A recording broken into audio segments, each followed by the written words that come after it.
All right, so the other day I took the IDI to the dump. Now it's time to take this truck with the 460. Get up fairly close too.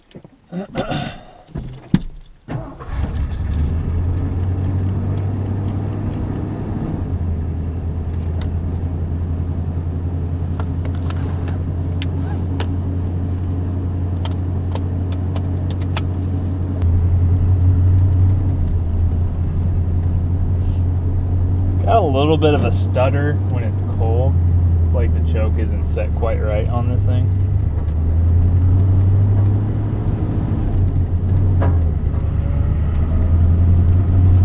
It clears up in no time, so it's not too worrying to me.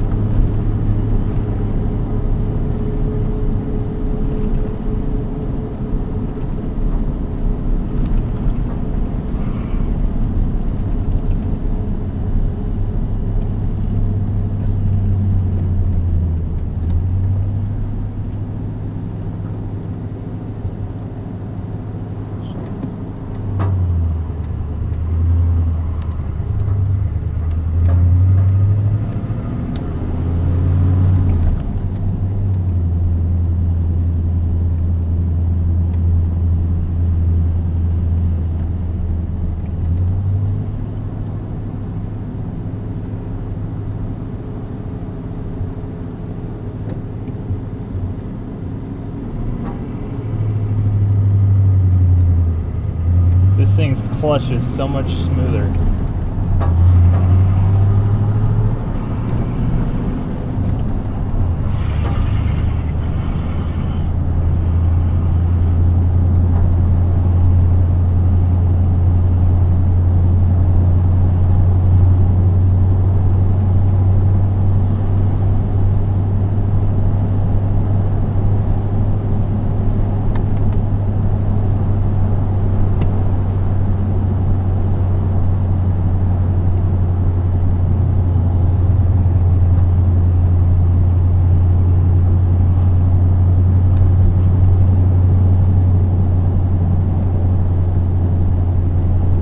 Not really much to say about this truck. This is my first gas truck,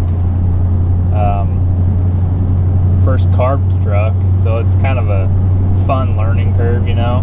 Kind of gives you that the gasser power that most guys know, but I never do because I only had diesels. So I don't know. I kind of enjoy it for what it is. I mean, it gets crap fuel mileage compared to the IDI. It just does. But being a big block, I mean, it's got decent power.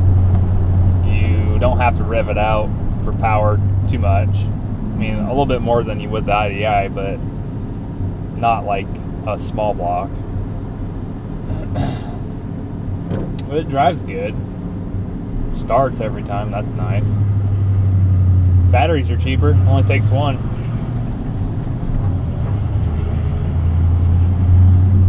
This thing does have a small cam in it. I did a mild port job to it and set the cam timing straight up. So I did all of the kind of usual things that most guys do to this era of big block Ford, and it runs pretty decent. My only thing I don't like is the carb that I have on it is the factory Holley Motorcraft, you know, emissions carb that I had to drill out the idle mixture screws, and it just isn't 100% right. I know if I probably put a different carb on it, it would run a lot better, but I don't want to invest the money. To me, I look at a $350, $400 carb and I go, man, I could put an IDI in this thing for that price, basically, you know, if I come across a decent deal for an IDI. So it's kind of hard to justify.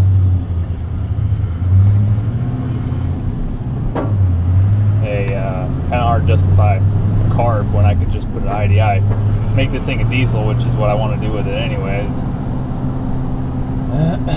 But I don't know, we'll see what happens. I'll be quiet when we get on the interstate here.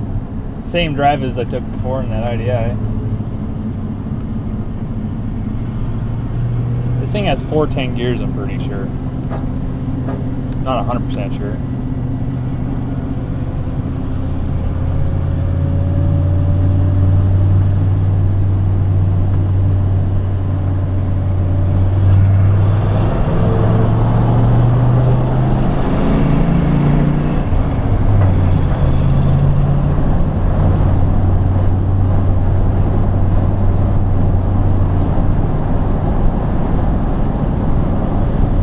Talk about quiet though. Compared to that IDI, this thing is buttery smooth and quiet, even with that muffler I got on it.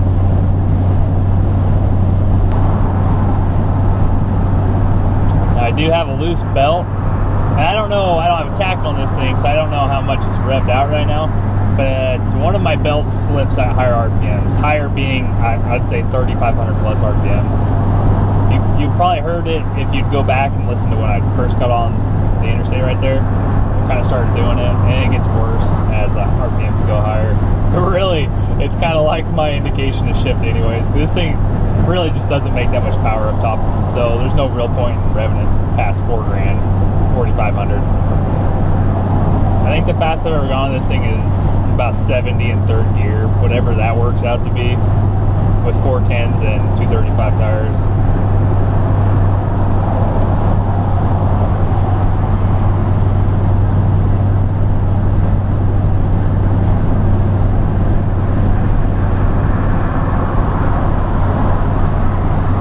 Wheel bearing going out too. I hear that thing squeaking away.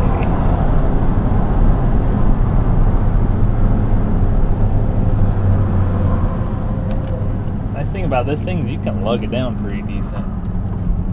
Alright, I'm pulling over here just like before, and I'll be back once the dump run is done.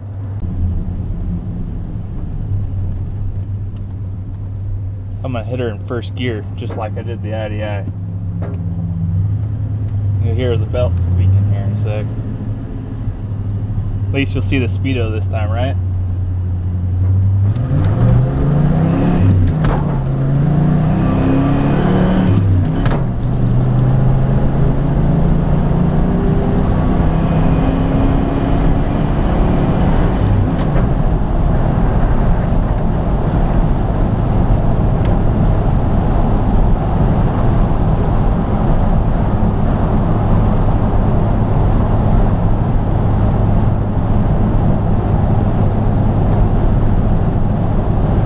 It's like the cheaper version of one of those shift lights. The belts are squeaking, you know it's time to shift.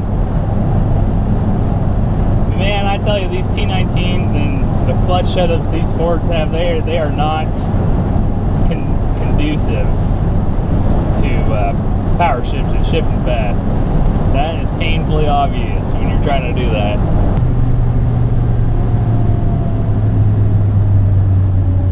But I tell you, the power of a big block V8 is kind of enjoyable. Growing up with only driving diesels, you know, you kind of have that torque, especially with a turbo motor. This guy's trying to get across the street. You know, you kind of feel the power come on with the boost, where a gasser, you don't have that. You just have RPMs where your power is at. So it's, you know, you downshift into the third and you got instant power. You don't got to wait for boost. So, you know, it's kind of fun. That muffler I put on is just a cheapo Flowtech or something. I have no idea what it is. It's some chambered muffler. Probably some ripped off of Flowmaster thing. And it sounds like, this truck sounds like it's straight out of the 80s. It just has that freaking mullet, you know, glass pack sound. This isn't a glass pack, but it, you know, it just has that sound. I don't know how else to explain it, but it's fun. This is fun, and everybody looks at me like I'm an idiot, and that's okay. I don't drive around in the city like an idiot. I don't think you've seen how I've driven in town, but I don't know. You probably look at this thing because it's old. Looks like a piece of junk.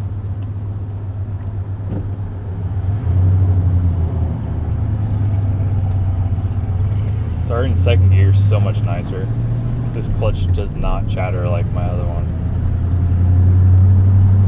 And the clutch bushings on this thing, the pedal bushings, are so smooth. Ugh.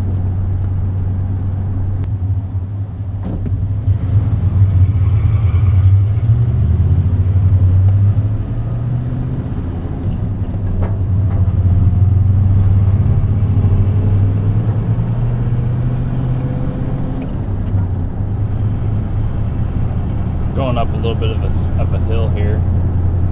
Just like there's no, I mean, it has plenty of power for what this thing is, and it's nothing like a new truck where they have a ton of power. This thing has enough. It's like the definition of enough. This thing gets out of its way a little bit, and it does its thing. So thanks again, guys, for coming along with the ride with me.